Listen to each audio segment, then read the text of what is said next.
तो last episode के and में हमने देखा था कि माँ योन जो था ह्यूमनली डीमन से फाइट कर रहा था। दोनों की फाइट के अंदर से बहुत ही पावरफुल प्रेशर निकल रहा होता है और वो सभी लोग इस बात से काफी ज्यादा हैरान हो रहे होते हैं कि इतना पावरफुल प्रेशर जहाँ पर आए, वो बंदा है कौन, वो बच्चा है कौन जो कि जोका के साथ फाइट कर रहा है। तो ये सभी लोग यहाँ पर सोच रहे होते हैं कि ऐसा लगता है जैसे कि बच्चे की पावर लेवल जोका से ज्यादा है, क्योंकि माँ जोका को वहां पर काफी दिक्कत हो रही होती है, लेकिन ह्यूमनली डीमन को बिल्कुल ही मुश्किल नहीं हो रही होती। और इसी के साथ ही वो दोनों की फाइट जो होती है काफी ज्यादा आगे बढ़ चुकी होती है। दोनों एक दूसरे के ऊपर स्ट्राइक्स लगाते जा रहे होते हैं। तो वो लड़का ह्यूमनली डीमन उसे कहता है कि लड़के तुम स्ट्रांग हो और तुम डेंजरस भी हो, यानी तुम काफी ज्यादा खतरनाक हो, हमारे डिमोनिक वर्ल्ड के प्लान्स के लिए तुम खतरनाक हो, इसलिए तुम्हें आज यहीं पर मरना होगा। और साथ ही वो उसके ऊपर स्ट्राइक लगाता है। जॉन पीछे की तरफ गिर जाता है। तो जॉन के पीछे गिरने के बाद मास जॉन फिर से उठकर खड़ा होता है। तो मास जॉन उसे कहता है कि तुम यहाँ पर किस चीज के ऊपर इतना ज्यादा प्राउड फील कर रहे हो, तुमने अभी तक यहाँ पर सिर्फ मुझे एक ही हिट लगाई और तुम्हें लगता है कि तुम यहाँ पर इस फाइट को जीत गए हो। क्या तुम्हें लगता है कि तुम इतनी आसानी से मुझे मार पाओगे? क्योंकि मुझे मार पाना इतना भी आसान नहीं है, तुम बस चीजों को यहाँ पर इमेजिन कर रहे हो।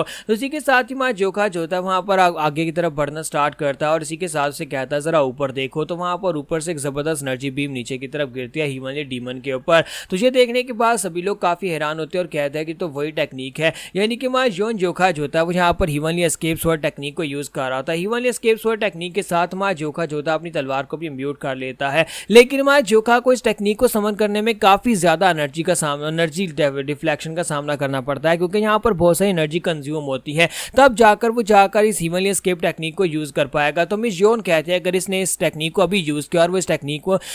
टेक्निक के साथ ह्यूमनली डीमन को मारने में फेल हो गया, तो फिर इसका मतलब यह है कि जॉन जोखा के पास बहुत ही कम एनर्जी बचेगी और वो थक चुका होगा। तो फिर उसको बचाने के लिए मुझे ही आगे बढ़ना पड़ेगा। तो मास जॉन जो होता है अपनी एनर्जी को अपनी तलवार के ऊपर इम्ब्यूट करके बड़ी तेजी के साथ अटैक करने के लिए आगे बढ़ता है। दोनों यहाँ पर फिर से अपनी तलवारों को टकराते हैं। जबकि सेम टाइप के ऊपर हमें अंदर का सीन दिखाते हैं जहां पर हमारा स्वर्ड डीमन जो होता है वो अपने मास्टर के सामने खड़ा होता है। सेक्टर लीडर से कहता है कि अब हम लोग यहाँ पर क्या करेंगे, रॉयल आर्मी के लोगों ने हमें धोखा दे दिया, रॉयल आर्मी की तरफ से कोई भी सोल्जर हमारी मदद करने के लिए नहीं आया और ऊपर से वो बच्चा जो था जो कल्ट लीडर अपने साथ लेकर आए थे इस वक्त वो जोखा के साथ फाइट कर रहा है। तो ये बात सुनते ही लुनार फेरी गुस्सा हो जाती है और उसे कह दिया कि अपनी बकवास बंद करो, मैंने तुमसे क्या कहा था कि उस बच्चे का ध्यान तुमने रखना है, आखिर तुम उस बच्चे को इस तरह से आजाद कैसे छोड़ सकते हो और वो भी इस वक्त जोखा के साथ फाइट कर रहा है, अगर कुछ ऊंच नीच होगी तो फिर इसका जवाब कौन देगा। तो स्वर्ड डीमन उसे कहता है कि तुम्हें क्यों लगता है कि वो बच्चा अपना ध्यान नहीं रख सकता, जितना मैं देख कर आया हूँ वो बच्चा तो हमारे डिमोनिक जनरल से भी ज्यादा स्ट्रॉन्गर है और वो अपना ध्यान खुद रख सकता है और मुझे लगता है कि वो जोखा को बड़ी आसानी से हरा देगा, इसलिए हमें यहाँ पर उसके लिए कुछ करने की जरूरत नहीं है, मुझे लगता है कि उसे वहां पर फाइट करने दो, वो खुद ही फाइट करके वहां पर से बचकर निकल आएगा। तो लुनार फेरी से कहती है अपनी बकवास बंद करो, मुझे तुम्हारे बहाने बिल्कुल भी नहीं सुनने, अगर मुझे पहले से पता होता कि तुम कुछ ऐसा करने वाले, उतनी लापरवाही करने वाले, तो मैं कभी भी यहाँ पर तुम्हें उस बच्चे की जिम्मेदारी नहीं देती। और इसी के साथ ही वो कहते हैं कि जब कर्ट लीडर को उस बच्चे के बारे में पता चलेगा तो फिर क्या होगा, तो यहाँ पर इतनी खास जिम्मेदारी दी गई थी उस बच्चे को संभालने की। तो ये बात सुनने के बाद स्वर्ड डीमन उससे पूछता है कि लुनार फेरी मुझे एक बात तो बताओ कि मैं यहाँ पर तुम्हारी रिस्पेक्ट तो करता हूँ कि तुम हम सभी से ज्यादा एक्सपीरियंस्ड हो, तुम्हें हमसे भी पहले से डिमोनिक जनरल हो, लेकिन मैं यहाँ पर अपनी डिसरिस्पेक्ट को बिल्कुल भी बर्दाश्त नहीं करूंगा, तुमने यहाँ पर मेरी इंसल्ट की और बार बार मेरे साथ बदतमीजी कर रही हो, तो क्या तुम्हें लगता है कि तुम यहाँ पर इस तरह से मुझसे बदतमीजी कर सकते हो। तो लुनार फेरी अपनी पावर्स को रिलीज करती है और उसे कहती है कि अच्छा तो तुम्हें लगता है कि मैं तुम्हारे साथ बदतमीजी कर रही हूँ और तुम्हें इस बात से कोई दिक्कत है, अगर तुम इसी तरह यहाँ पर बकवास करते रहे तो फिर मैं सिर्फ बदतमीजी नहीं करूंगी बल्कि तुम्हारी गर्दन काट दूंगी, अब दफा हो जाओ, जाओ जाकर उस बच्चे के ऊपर नजर रखो, फ्रंट लाइन के ऊपर जाकर देखो क्या हो रहा है। साथ ही लुनार फेरी काफी ज्यादा गुस्से में होती है क्योंकि उन्हें यहाँ पर उस बच्चे को फाइट में फिलहाल के लिए नहीं उतारना था, यानी कि ह्यूमनली डीमन को फाइट करने के लिए उतारना नहीं था।